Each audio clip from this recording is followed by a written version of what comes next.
guys, to another episode of D-Tron Does It. Of course, I am D-Tron and I does stuff.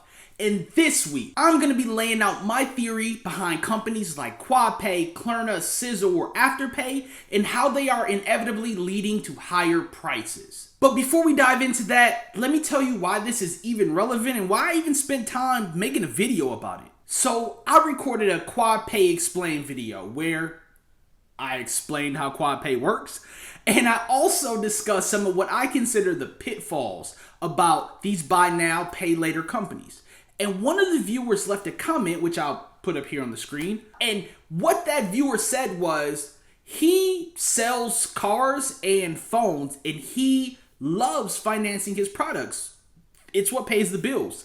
And so my response is just a shorter version of what I'm going to explain to you today. For the sake of today's video, we are going to use cell phones as a historical comparison. Look, about a decade ago, the iPhone 4S was the most expensive version of iPhone that you can get, and it was $399. Now I know the cost to produce a cell phone has gone up, and the price has to go up too, but I'll tell you that margins have outpaced the cost of production. Right now, the iPhone 12 will cost you $1,300. Now, you're probably wondering, what does any of that have to do with QuadPay, Klarna, or Afterpay? Hear me out. Why do you think consumers are okay with paying $1,300 for a cell phone?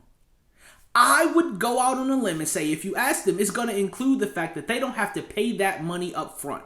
And by extending it out over 2 years with no interest payments, they are able to commit more money to something that they otherwise wouldn't or wouldn't have the capacity to do at one time. So, Verizon and companies like them have essentially become middlemen who are normalizing the consumption of higher priced goods by allowing you to stretch out how you pay for them, which for some is very convenient. But they're also driving up the price of these goods. So that brings me back to QuadPay. What do you think they're doing? They're acting as middlemen, allowing you to extend those payments, but ultimately, I believe they're setting us up to pay higher prices on goods that we consume on a more regular basis. I mean, you buy a new cell phone maybe once a year. Some people it's once every couple of years, and for me, I hold on to them for 4 or 5 years if I can. I got shoes just this week. I buy t-shirts on the regular, and these are the kind of items that QuadPay is allowing you to split up payments on, and I believe these are the items that they work directly with their vendors to raise the prices on. Over time, that is. Verizon has really normalized how you consume higher priced goods with the illusion that no interest makes it less expensive. And I believe that's the same concept behind buy now, pay later companies like QuadPay, Klarna, Sizzle, and Afterpay. They're going to lead to a normalization of higher priced everyday goods. And then they win because they have the data to know what it is you buy. They have the data to understand the trends in what you shop for on a regular basis. And then they also have insight into what you're willing to pay more for if you can stretch your payments out. They're really sitting on a bunch of your data. And they're the gatekeepers to how much money you get. So they are able to extend further credit to you if they feel like you have the ability to spend more over a longer period of time. I'm telling you, theory is they're getting ready to jack the prices up. And I ain't about them high price life. And I know they say they don't charge you anything, but it's not about what they're charging you. It's about what they're setting you up for. And I know you're probably thinking, well, credit cards let you spend more. You don't always have the money when you spend on a credit card. True.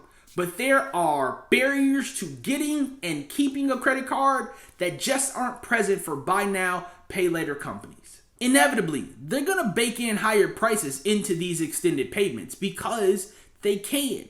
And I wouldn't be surprised if you start to see some special pricing if you're using these buy now, pay later companies. Now, that could be good for you.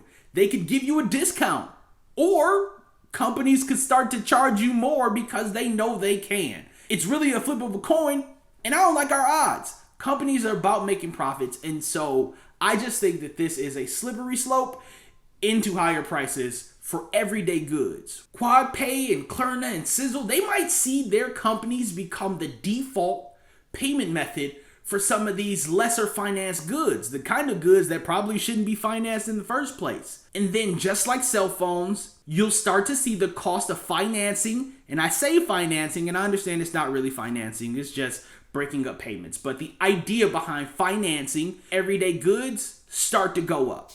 And I told you, I'm just not here for it. And for a last example, are you a FashionNova consumer? I'm not, but if you are, could you imagine FashionNova charging you Macys prices? Well, heck, Macys might not even be charging you Macys prices if they don't get their financial act together.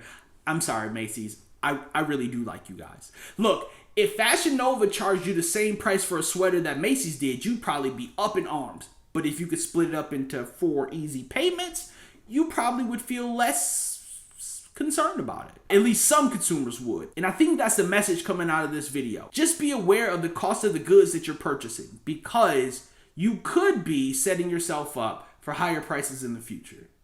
Again, it's just a theory. I'm still tinkering with it just a little bit. But so that I'm clear, I am not against QuadPay or Klarna or any of these buy now, pay later companies. I'm really just an advocate for us being aware that companies don't just do stuff out of the kindness of their heart. I don't need my everyday goods costing me extra money. So I'm going to continue to pay out of pocket. I appreciate the services though. I think they serve a purpose for sure. But I don't know if we want to put ourselves in a position where we're being charged higher prices. So what do you think? Do I have a theory here? I'm still working on it. Do you guys agree? Are we leading to higher prices with these buy now, pay later companies? Did I miss the mark? Like, am I way off?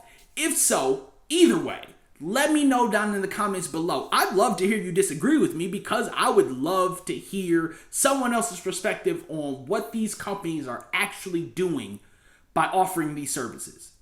Because it can't just be offering the services because they're super convenient to you, because that doesn't really sound like a winning theory.